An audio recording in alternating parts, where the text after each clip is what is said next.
కాంగ్రెస్ ప్రభుత్వంపై BJLP Eleti Maheshwar Reddy fire అయ్యారు.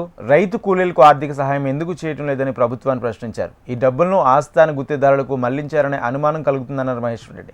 రైతు భరోసాపై మంత్రులతో సబ్ కమిటీ వేసి 5 నెలలు దాటిందన్నారు. 15 రోజుల్లో సబ్ కమిటీ రిపోర్ట్ ఇస్తుందని కేబినెట్ తెలిపింది. కానీ ఇన్ని రోజులైనా కమిటీ నివేదిక జాడేదని నిలదీశారు. కాంగ్రెస్ అధికారంలోకి వచ్చాక రబీ, ఖరీఫ్, ఈ సీజన్ డబ్బులు ఎగ్గొట్టారని మండిపడ్డారు.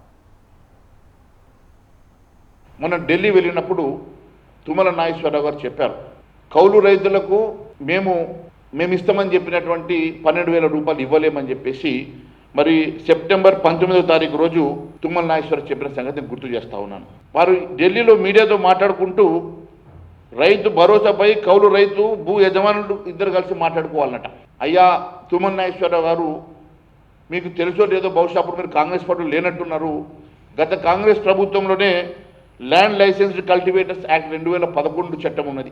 రైతు కూలీలను వారి హక్కుల్ని కాపాడడానికి ఆ రోజు మరి ల్యాండ్ లైసెన్స్డ్ కల్టివేటర్స్ యాక్ట్ 2011 తీసుకొచ్చారు కదా. మరి దాని ప్రకారం మీరు వాళ్ళకి ఐడెంటిటీ కార్డు ఇవ్వచ్చు కదా. మరి ఐడెంటిటీ కార్డ్స్ ఇచ్చి వాళ్ళని ఐడెంటిఫై చేయొచ్చు కదా. మరి ఈరోజు రైతు కూలీలని యజమానితో మాట్లాడుకోమంటే యజమానితో రైతు కూలీ ఏం మాట్లాడతాడు? తెలంగాణలో వ్యవసాయానికి కౌలు రైతు వెళ్తే కనీసం కాగితం కూడా రాసివ్వరు.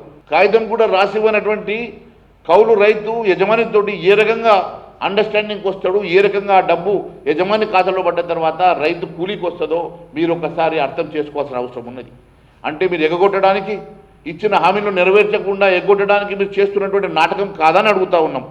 ఈరోజు అంటే మంత్రి గారు మాట్లాడడం ఎంత విడ్డూరంగా ఉన్నదనంటే ఎన్నికలకు ముందు చెప్పినటువంటి హామీలకు దీనికి పొంతన లేకుండా ఈరోజు మీరు మాట్లాడడము కేవలం రైతు కూలీలను మోసం చేయడమే. దాదాపు 15 లక్షల మంది రైతు కూలీలు తెలంగాణ రాష్ట్రంలో వారందరినీ కూడా మీరు మోసం చేసినట్టే నేను తెలియజేస్తూ ఉన్నాను. ఎందుకంటే ఒక్కసారి అర్థం చేసుకోవాలా, ఈరోజు వ్యవసాయం గిట్టుబాటు లేక నష్టపోయేది రైతు కూలీలు ఎక్కువ.